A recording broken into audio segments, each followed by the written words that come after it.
Welcome back, everybody. It is the Working Brother back at you with another talk. This time, yet again, Drago Bosnic. Drago, welcome back. How are you doing? It's great, man. It's great being here, as always. As always, it's great to have you back. The not so weekly news is almost weekly now with you, right? We might even get it. We might even get it to a weekly thing. Who knows? I've been putting out a lot of content, so I'm feeling pumped. By the way, everybody who's new here, this is a comedy show. Nothing we say has anything to do with reality. And also, like, share, subscribe, all that good stuff. Now let's get into the news. Oh, we can't because Chrome is trying to block Drago's work. Drago, you want to tell us what's going on here? Yeah, I guess the election is nearing. You know, it's only a few months before the election, and this tends to happen every single time when there's a big event like the election, as I said. This also happened in 2020, but I guess it's just a coincidence. I mean, I don't want to sound like a conspiracy theorist. It has to be a coincidence. It's probably a coincidence. You definitely are a Russian propaganda conspiracy theorist. And this is what we actually wanted to open. Like, I clicked on the links that Drago sends me as he usually does it. This happened one time before, but this time it happened for the links. Where was it? Link again. There we go. Yeah, this happened. So what happens is you go to advanced, then you go to proceed. Yes, I trust Brick's info portal because they're the good guys. And then you get to the news. I mean, the comedy reports that Drago writes on a weekly basis because he's a comedy, military, and political analyst. Russian forces advance in the Donbass, exactly as predicted by military expert. Yep. Surprise, yeah, surprise. I wrote this one because a lot of people complained that the interview I did with one of the Serbian colonels was too long. So what I did is I essentially explained just in less words what was going on. And while I was writing about it, the Russians were advancing exactly as he said. And then it was sort of not just like a shortening of his prediction, but also like a way to explain how he predicted everything. And I think, people can read about it, people can see it. It's already like a week old. And the thing about this is that it was out of the spotlight because of what's going on in the Kursk region. And I guess that was the whole point. I mean, that was one of the reasons why the AFU actually launched the incursion, because the whole point is to shift attention from the real battlefield to the PR one. Yeah, it's been a PR battle forever. Speaking of PR battle, have you seen what's going on in the UK? Oh yeah. This is my favorite meme to come out of the UK in the last couple of days. People thought Orwell was describing the Soviet Union or some other, communist country, but what he was doing is he was explaining the future of the UK itself. So it's quite interesting, right? We have a couple of more UK memes, but I'll leave them for later. Let's do a Kamala meme. Can we do a Kamala meme? The Woker. Kamala. November 5th. Just when you think it couldn't get worse than Biden, get the cackling Kamala. It's quite interesting. I was kind of sure it was going to be that. There was not much surprise in my reaction when I saw that news. The Russian Iskander brigades just become a lot scarier. Yeah, this is what I think it is. Why don't you tell us more about how the Russian brigades became from short range to medium range? Yeah, the interesting thing is that one of the missiles that the Iskander was based on was the so-called Oka, which was a 1,000-kilometer missile. It was a medium-range missile, shorter but medium range missile that was part of the Soviet Union's arsenal in the late 80s. And this was banned by the INF Treaty. So what the Russians did, they took pretty much the same missile and upgraded it heavily. I think the constructor was Nepomedimi. Interestingly, his last name means invincible, so it's pretty interesting how that works. And it was like an omen for the Iskander. And the whole point is, if you have the missile the same size, it means that you can put the same amount of the solid fuel in the missile. And that's exactly what the Russians are doing now. They put a smaller amount of fuel in the missile so it could be in the limits, within the limits of the INF treaty, because I presume they probably thought, okay, the Americans are going to pull out of this treaty like they did every single time before that. So let's just, leave the possibility of putting more fuel in the missile so that we can, increase the range. And that's exactly what they're doing now. The range, according to a lot of sources that I've seen, is now 1,000 kilometers. So if you thought, the Iskander was scary, try this one. And also, they're getting the so-called KN-23, which is the North Korean copy of the Iskander, which is larger and it has a longer range. So that means that they're probably also using this missile, according to a lot of other sources. I don't have 100% proof of this because there is no video of it. But a lot of sources are claiming that the KN-23 is being used. So essentially, maybe just Russia said, okay, let's, use this North Korean thing and, let's see how it works. And then after they saw it, I presume, they decided to upgrade the Iskander M itself. And now the analysts are calling it Iskander 1000. I guess that explains a lot. Iskander 1000. Sounds good. Sounds like over 9,000. If you only knew how much money was spent to brainwash you, you would realize how special you are. What a perfect segue. I just realized this is a perfect segue. You can buy me a coffee. Look, people bought me coffees and now I have coffee, unlike the last 2 episodes. Alright, now that we're done with that. Also, you can get on Patreon. Thank you to everyone who's on Patreon, by the way. Moldova. Is NATO testing Russia's reaction with possible basing of F-16s in Moldova? No, they're not testing. They know. They know. Yeah, pretty much. I mean, the interesting thing about this is that when they said that the F-16 was, the first F-16 was flying over Odessa, they said that it moved towards the Moldovan airspace and then it, vanished from the radar, which means that it turned off its transponder. So that means the radar tracking websites couldn't track it, but of course the military could. So there are some indicators. I'm not saying it's 100% true, but there are some indicators that some of these F-16s are going to be based in Moldova, which makes sense to a certain degree because there was a lot of speculation that the F-16s will not be based in Ukraine. So that leaves only NATO members or Moldova, which officially is not a NATO member, although it's effectively NATO occupied. So the reason why I think Moldova could be a possibility is because Romania also operates F-16s, and the Romanian and Moldovan language is pretty much the same. So it's very possible that you could have Romanian personnel, ground crews moving to Moldova to, do repairs or just logistics and whatever, maintenance of the F-16s, because they already have experience with this. So I think Moldova is a good candidate for basing F-16s out of Ukraine without basing it in NATO, where it could spark a direct NATO-Russia war. So I guess, and also NATO would like to push Moldova into a war and push Russia into another war with another country, because then they could say, oh, look, Russia is aggressive and it's attacking everyone who's not in NATO. So I think, it's possible that we will see something like that happening in the future if things don't calm down, and we don't see any proof that things are calming down.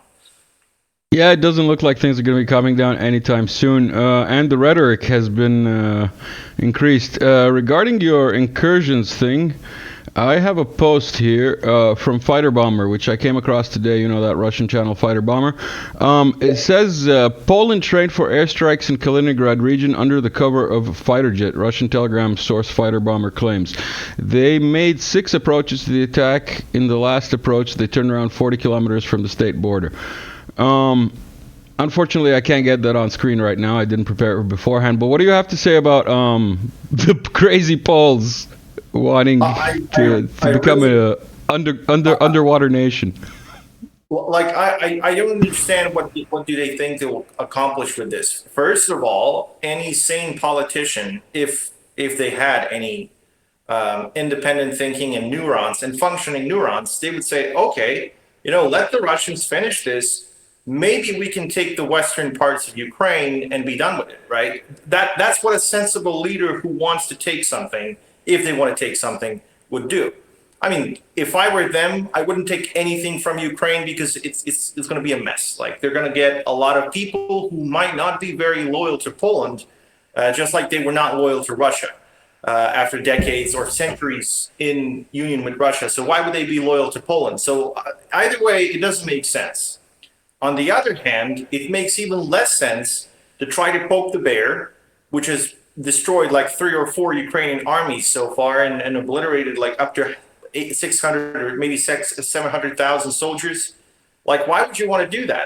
What does Poland get from this? Is Poland going to get Kaliningrad? Maybe, but the rest of the country is going to be a radioactive zone, which is going to be uninhabitable for the next several eons. So what's the point of all this? Like, I understand that there's like a historical Russophobia in Poland, but it's senseless. Like you could have a phobia of some kind, you could have a dislike of a certain nation, but it's not very wise to, poke that nation if that nation can pretty much delete you off the map in minutes. But it seems, the Polish government is doing exactly that, and it's jeopardizing the lives of 40 million Poles for fucking nothing, like they have nothing to gain and they have everything to lose. So They get to share nukes, man. They get to share nukes. That's going to help them, definitely. Did you see Medvedev's post? I think it was Medvedev. Was it Medvedev that said, like, should we go to Berlin? Does it look like we're going to go to Berlin? It was Medvedev that said that, right? Confirmed subscriber.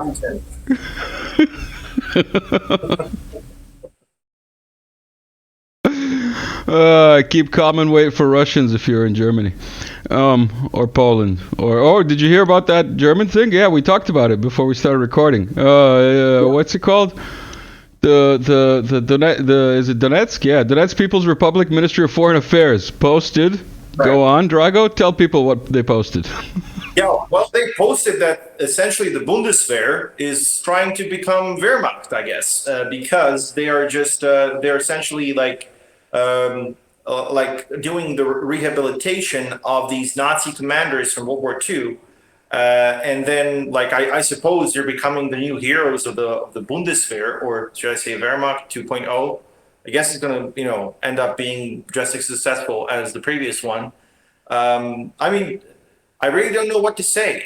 It's sort of like a never-ending insanity, like a perpetual exponential growth of insanity in most Western and NATO countries, where the leaders are doing inexplicable things, that they're doing things that are going to push the world into an abyss from which we will never get out, or it's going to be pretty, nasty for all of us, for those who survive, I guess. I just don't get it, because they're essentially accusing Russia of using denazification as an excuse and as a propaganda tool, but they're doing everything to push Russia towards more than denazification. So, who knows? Maybe Medvedev's threat comes true, because it seems everyone is asking for it. Everyone towards, Berlin. As you move towards Berlin, everybody's getting crazier.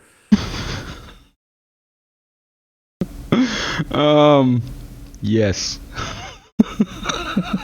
in short. Russia's first strike on French troops in Ukraine. First? What do you mean first? French personnel dying in hundreds to Russian long-range precision strikes. Is this in Africa? Oh no, this is in Ukraine. But yeah, it's also happening in Africa in other ways, with the Wagner guys doing all sorts of things. But this one, like this, the picture, or the picture was essentially based on an older article that I didn't write. But I also mentioned one of the first instances from, I think, January, if I'm not mistaken, when the French were first targeted, or that was the first time that it was confirmed that they were targeted by Russian long-range systems, specifically the Iskander, the one that's getting scarier than usual. So And this is the proof, and I provided some proof in the article that we have more evidence that more French troops are getting obliterated by Russian long-range strike systems. So I guess they haven't learned their lesson, and it seems nobody in Europe has learned their lesson of centuries of trying to invade Russia. And all of those attempts were before Russia had thousands of nukes that it can destroy, which it can use to destroy anyone. So I guess it's not only that they haven't learned their lesson; they're worse than they were before. They're more suicidal than they were hundreds of years ago. I came across this, the Lego French Revolution set. Thought I'd share it with you guys. Come on, man, that's the spirit.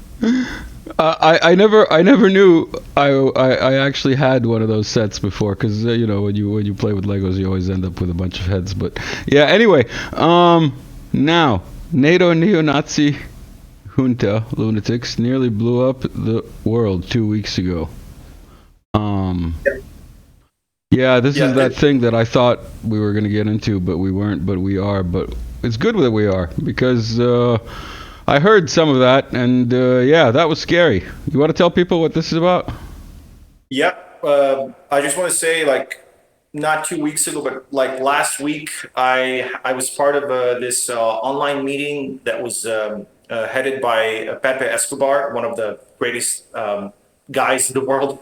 Not just a journalist, but really like an awesome person, and not just an awesome person, but he's like the geopolitical analyst. He's like the colossus of geopolitical analytics. He's essentially the hero of all of us who do this job, and one of the most informed people on the planet outside of governments.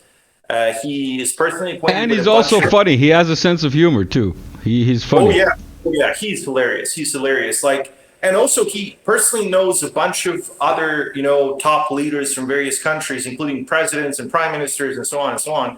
And he's also one of the biggest proponents of BRICS, which makes him even cooler, if that's even possible. So, what he said, there was this meeting I recently published.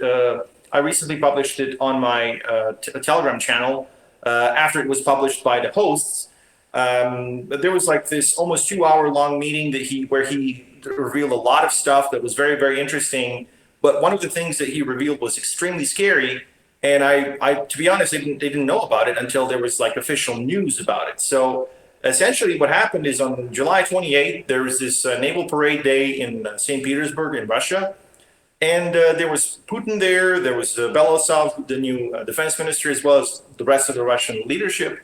And what the Ukrainians try to do is they try to kill Putin. You know, they sent assassins, and I guess those guys didn't return.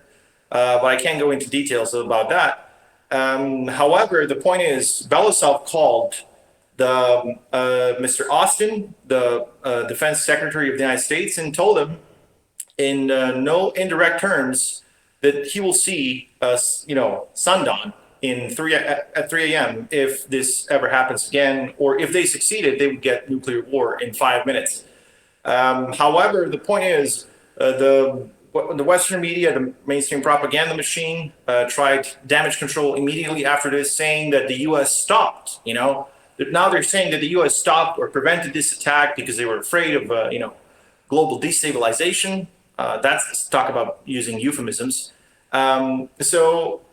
Essentially what happened is they almost blew up the world, 2 weeks ago. It's just crazy because, if you really think about it, doing something like that, it's a high risk, and low reward thing. Like, how can you know how the country is going to react? Like, even if somebody took off, to taking out Biden, the guy who doesn't really run America, I think America would be pretty pissed off, because it's not about Biden. It's about the institution of the president. And the same is in Russia, but much more important because Putin actually runs the show in Russia, unlike Biden. So it's the attack on the Russian state, on the institution of the president, and on the guy who actually, created Russia or turned Russia into a superpower again. So we have every reason to believe that this would be nuclear war if it had succeeded. Of course, Putin has, a bunch of guys from the FSO that are, very good at protecting their president. Obviously, because if that weren't the case, he would be dead now. But the whole point is they're lunatics. We see every single day that NATO and the United States and most of these Western countries are run by fucking lunatics and madmen. I have no other way to describe it. Listen, while you were bringing up the topic, I was going to break in with a joke, but I decided to let you finish because it is kind of a little serious, the end of the world and all. But the funny part is that we actually talked about it. I think not last talk, but the one before that, where we basically finished the talk with yeah, we'll see if we're back next week with, if we don't know about it, it might be the 3 a.m. sun, but we won't be here to report about it, nor will we find out that was what happened. So exactly. Yeah, careful what you joke for or something. Well, it's pretty much like, being stupid or being crazy. No, you don't know about it, so we wouldn't know about any of that. We would just be done for it. When you spend all your time online serving others by planting seeds of awareness. It ain't much, but it's honest work. Yes, it is. So yeah, I'll leave a link to this Pepe Escobar thing. Drago virtually met Pepe, so that's cool. Yeah. What else did Pepe go through in that talk? Like, you spent like a bit of time with them. Is there anything else that was worth mentioning? Yeah, like he talked about the BRICS and how it's expanding and how many countries want to become part of it. And he also talked about the fact that a lot of these, Western countries and their vassals and satellite states, what they're doing to start, to try to prevent that. And, he talked about the fact that the Kiev regime is losing a bunch of troops, which is also one of the things that I talked about with him directly. He essentially confirmed most of my calculations regarding the number of victims on the Ukrainian side, which was very important for me, because I really try my best to make sure that all of my all the stuff that I write is verifiable. It's not, just Russian propaganda. That it's good comedy, at least that's what I strive to do. We talked about a lot of things. Like we would need another hour just to mention the things that he talked about, because he talks pretty fast. He talks very much on point. He can tell you a lot of info in just 2 hours. So I just I would advise people to just watch the interview. It's pretty interesting. All right, excellent. We've got a quote here by none other than George Orwell. Journalism is printing what somebody else doesn't want printed. Everything else is public relations. So yeah, that's why we're comedy here, because we don't print anything. We just talk about funny stuff. Why are NATO and neo-Nazi junta so afraid of China's active role in Ukraine? Did you see those Chinese ATGM carrying... what are they called? No, not robots, but like the armored personnel carriers that have been seen in Ukraine. Tell us why are the West scared? Well, the point about this is more like when it comes to politics, because one of the reasons why they don't want China's more active participation is that they want to create the illusion that Russia is alone. And in order to do that, you need like this so-called peace summit where you're going to bring all your vassals and satellite states and all these small countries that you generally control. And then you bring Ukraine, or the Kiev regime to be more precise, because Ukraine is long gone, for now at least. You bring them together and you invite Russia, finally, and then essentially you mob Russia. You just try to use everyone else to increase pressure on Russia and to make Russia sign some unfavorable peace treaty. And in order to accomplish that, you also need to get China and India and all these other BRICS countries out of the way, or at least just to create a system where they would just be observers, not the real participators, like they wouldn't be participants of this peace process or peace summit, if you want. So the whole point is they want to make sure that China is not part of the decision-making process, but just like an observer who's going to give legitimacy to these Western-led international organizations and summits and so on. And of course, the Russians and the Chinese don't want to be part of this. And also, one of the things I mentioned is how the Kiev regime is now using like events from 3 or 4 years ago to create the illusion that China is trying to subvert or sabotage, the Kiev regime and the new government that came to power in 2014. There are more details about the death of one of the creators of modern Ukrainian intelligence, the SBU and the GUR, that essentially are used as terrorist organizations by NATO. And his name is General Gvozd. He died in 2021, and there's speculation that the Chinese did it, although there's no evidence for that. And I touched upon that subject in the article as well. So if people are interested, they can read it. All right, excellent. I just wanted to pop up one of these memes. Garbage trucks in the 1940s, garbage trucks today. That's for all our Western viewers. Because I find that the East has less propaganda than the West. Wouldn't you say so? Oh yeah. Or it's a different flavor. A different flavor. Yeah. Yeah. We have one more article to get to, and I've even got a video to go along with that article. But before we do that, let's get into these British memes. Look, Monopoly UK edition. Just don't watch the show in the UK, or you might go to jail or something. Then we've got another one from the UK. Apartment flat, $1 quid. Sausage bangers, opinion felony. It's fucking crazy, like it's been like even before the COVID, there were people who were being arrested in the UK just for saying things or writing things on Facebook. So, again, people should read Animal Farm or anything that Orwell ever wrote. So, and just, look around you and you can see that the grim reality has actually, come to pass. I've got your last article that we've got for this talk. Is Russia really losing Kursk? And I've got a quote here from Hamlet. Let's see if we can get that on screen now. No. To quote Hamlet. No, but seriously, Drago, why don't you tell us, is Russia really losing Kursk? Yeah, actually, this title was chosen by my webmaster, as you say. My title was "It's Over, Russia's Losing," and he thought that was too much sarcasm, so he chose this one. It's much more mundane and ordinary, I would say. This is a map. This is a map showing where Russia is losing. Yeah. I actually posted that from the wartime media. So that people can see the extent of Russia's defeat. It's pretty sizable, I would say, right? Yeah. And of course, if you look at the southern part of the map, the Kiev regime is winning 100%. So bad jokes aside, what I did here, I analyzed to what extent Russia is losing.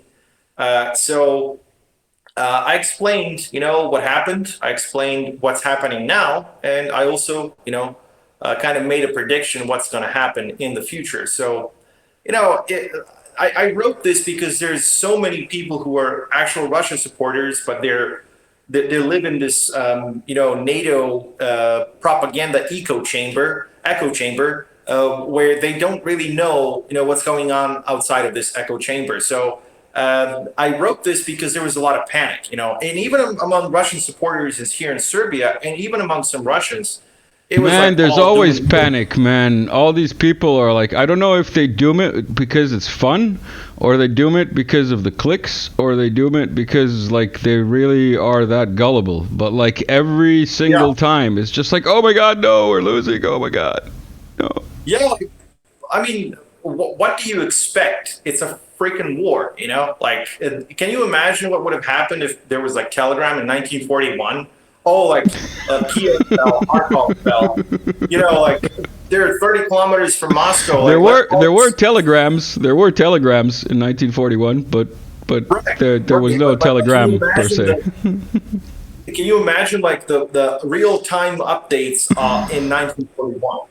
Like I would imagine like there would be mass suicide on the side of Russia or any other country that supports Russia. So like, I don't understand this doom and gloom like thinking. It's almost as if they are glad it's happening, so so these people can complain about it and just it's almost as if they're feeding off the negative vibes, I guess. But the whole point is, if you look at the general situation, if you look at the bigger picture, or if you zoom out, if you want, like you see that it's nothing groundbreaking happened. And I also, one of the things I explained in the article is there was this tacit agreement between Ukraine and Russia and the European Union that this area will not be touched because of the pipelines. These pipelines supply natural gas to countries like Hungary and Slovakia and Austria. So there was this like tacit agreement. We're not going to touch this. We're going to wage war in these other countries. It's like as if you knew. It's like as if you knew I was going to bring this up. Here we've got a map showing exactly what Drago was talking about. We brought this up recently with George in one of our recent talks. This is where that Kursk incursion is. Let me get that other map. Where's that other map? Did I close it? I closed it.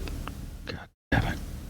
We'll get back to the other map in a bit. But the point is that this is exactly where this incursion is. If you look right here, and it's I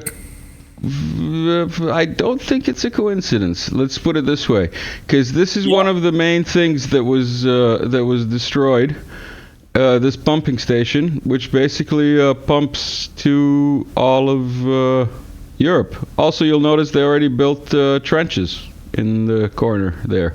So yeah.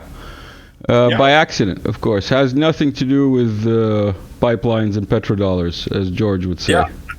I also want to point out that we're going to get back to the pipeline very soon. I just want to point out, there was this idea that the Ahmat, or the Chechen guys, intentionally let Ukrainians in, and it wasn't an idea. It wasn't an idea. It was British propaganda from MI6. By the way, is MI6 the internal one, or is MI6 the international one? I don't want to get it wrong.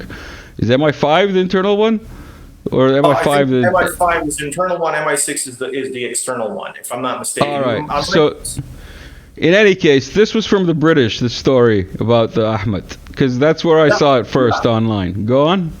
So the whole point is, what is Ahmat? Ahmat is special forces. They're part of the Rosgvardia, which means they're not regular units. So they're not equipped to fight regular units. They're not equipped to fight against tanks, against armored vehicles, and these other things. They can withstand, to a certain degree, but then they have to pull back because you can't have infantry fighting all those vehicles. Because they're gonna get shredded, obviously. And there's also much less of them than the AFU guys that were moving in. So the whole point is, the Russians knew that this area was not supposed to be touched. Everybody knew that, except of course the AFU. I mean, they knew too, but they wanted to use that to draw attention from the Donbass and these other areas. So they attacked there. What was happening before, the Ahmat and the FSB border guards, which are also like infantry units, light infantry units, their task was to destroy these infiltrators, saboteurs, special forces that were trying to infiltrate across the border. And they were doing that very successfully for like almost 2 years, actually over 2 years. So the whole point is, they were not equipped to handle such a threat. So it took some time for the regular Russian units that were in reserve to move in and prevent further advances by the AFU.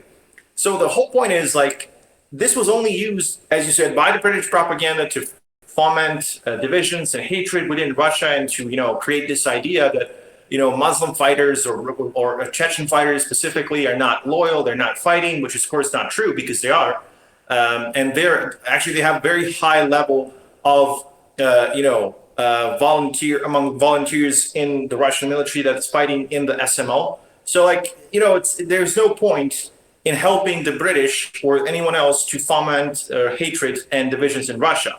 I'm pretty sure there are some crazy Islamic radicals who are ready to work with the Western intelligence services and other stuff, but I think they're in a minority. They're a minority, and the vast majority of them actually support Russia. I mean, there's clear proof of that because they're fighting together against the same invader, essentially, which is NATO. So also another thing is this whole thing that started in this area, it was also supposed to shift PR attention away from the Donbass, where the Kiev regime is losing badly, and to create this idea that, you know, Russia is losing, that Russia is not capable of defending itself, that NATO would do a much better job, you know, than Russia would, and so on and so on. And another thing that I wanted to say, almost forgot about it. I wanted to say that that there was this talk about the so-called peace deal and the exchange of territories, and the Kiev regime soldiers were told that if they conquered Kursk, then they could get back the territories, you know, that was conquered by Russia in the last 2 years of the SMO. Guys really thought that would happen. You know, that's the joke of the day. That's definitely the joke of the day. No comment. I was gonna say another bit of British propaganda that I came across recently was that Russians set fire to tires in the exhaust stack of the Zaporizhia nuclear power plant. Did you see that? Yeah, I saw that. It couldn't get more pathetic. I mean, we know that the Kiev regime has been shelling this NPP for like 2.5 years. They've been doing it on purpose, 2.5 years. There's video of shells landing within the perimeter of the freaking reactor. So, do the Russians really need the tires, you know, to show how the cooling systems are burning now? Because it's so ridiculous, you know. And once again, every single time when the Russians are winning, when the Russians are grinding down the AFU in the front line, they have to do all these things to create the illusion of winning, to create the illusion that Russia cannot control things, and so on and so on. And once again, the craziest part for me is that they keep claiming when they shoot at the Zaporizhia nuclear power plant, they claim that the Russians are doing it. So according to the Kiev regime, the Russians have been shelling themselves for the last 2.5 years, and you know, it's crazy. Yeah, we've discussed that quite often here, the Russians shooting at themselves. You can't truly call yourself peaceful unless you're capable of great violence. If you're not capable of violence, you are not peaceful, you are harmless. Important distinction. Let's Jordan, everybody keep that in mind. Yeah, Jordan Peterson actually popularized that quote, I think, and it might even be his. I'm not sure. I'm not sure if you heard it somewhere, if you read it somewhere, or if he's the original author. But it's true. I mean, it's true. If you're harmed, you're not really... Jordan Peterson is an idiot. To like put it shortly, and he was also healed in Serbia, and he's now also an anti-Serb. And he's also anti a few other things, which are like logic. So, yeah, that's my thoughts on Peter Jordanson. Oh, yeah. As somebody calls him. I wasn't trying to, you know, like say I'm pro Jordan Peterson, but this is one of the like rare smart things that he said. And to be honest, I had no idea he was anti-Serb. I wasn't following his work.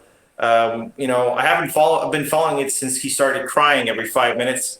You know, I couldn't watch it, so you know, that was the time when I just stopped, you know, having any sort of interest in him, because he kept talking that you have to be a monster, you have to be this, you know, strong dude who's doing good things, and he kept crying. So, you know, like as soon as you got a PR team and a sponsorship and like whatever, like 3-4 years ago, or just around the time of COVID, I gave up on him.